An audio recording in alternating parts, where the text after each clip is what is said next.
শহীদ president Ziaur Rahman, এই নামটি শুনলেই আমার মধ্যে একটু আবেগ আসে।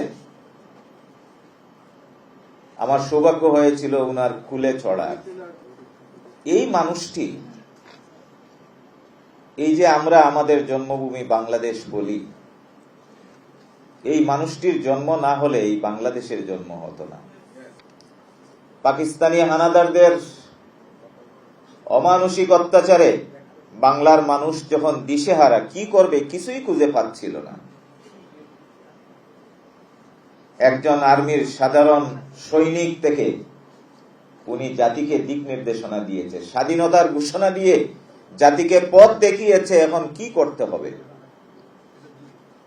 শুধু ঘোষণা দিয়েই উনি ক্ষান্ত হয়নি, জেট ফোর্স গঠন করে নিজে সেই সমর যুদ্ধে নেতৃত্ব দিয়েছে। শহীদ প্রেসিডেন্ট জিয়াউর রহমান ছিল বিদায়ী আমরা একটি দেশ পেয়েছি, দেশের মানচিত্র পেয়েছি, স্বাধীনতা পেয়েছি, একটি ভূখণ্ড পেয়েছি।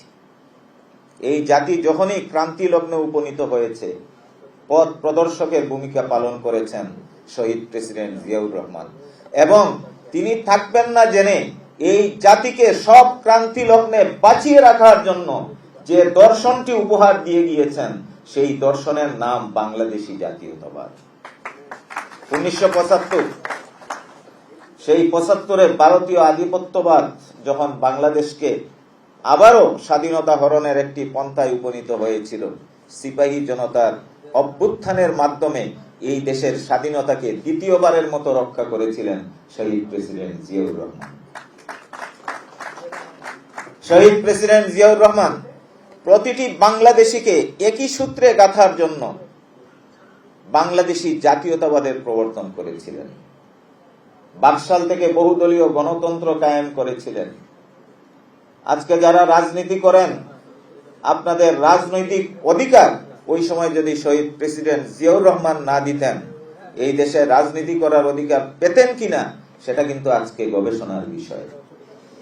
শহীদ প্রেসিডেন্ট জিয়াউর রহমান হাজারো বছর ধরে ইসলামী আন্দোলন করেও যা করা সম্ভব ছিল না, বাংলাদেশের সংবিধানে সর্বশক্তিমান আল্লাহর উপর আস্থা এবং বিশ্বাস প্রতিস্থাপন করে উনি প্রমাণ করেছিলেন 90% মুসলমানের এই বাংলাদেশে মুসলমানদের ধর্মীয় আবেগ এবং চাওয়াকে কিভাবে বাস্তবে রূপদান করতে হয়। 24-এ যখন আবার দেশ ক্রান্তি লগ্নে উপনীত হয়েছে, আজকে অনেককেই আমরা অনেক বড় কথা বলতে দেখি। এই বিএনপি যদি না থাকতো, জাতীয়তাবাদী আদর্শের ধারক এবং বাহক কর্মীরা যদি না থাকতো, 24 কিন্তু সফল হতো না। এটা স্বীকার করতেই হবে। আজকে আমরা দেখছি অনেকেই 24-কে নিয়ে অনেক বড় কৃতিত্বের দাবি করেন, বাট ইতিহাস পর্যালোচনা করলে আমরা অনেকের অস্তিত্ব কিন্তু সেই ফেসিবাদের মধ্যে খুঁজে পাই। যারা আপোষহীন ছিল এবং প্রকাশ্য ছিল, তারা জাতীয়তাবাদী শক্তির যারা ম্যান পাওয়ার, তারাই কিন্তু সরব ছিল। কেন ছিল? কারণ শহীদ প্রেসিডেন্ট জিয়াউর রহমানের ওই যে জাতীয়তাবাদী দর্শনের চেতনা, জাতীয়তাবাদী দর্শন, এই দর্শন হলো যারা দেশকে ভালোবাসবে তাদের দর্শন। জাতীয়তাবাদী দর্শন হলো আমার অস্তিত্বের দর্শন।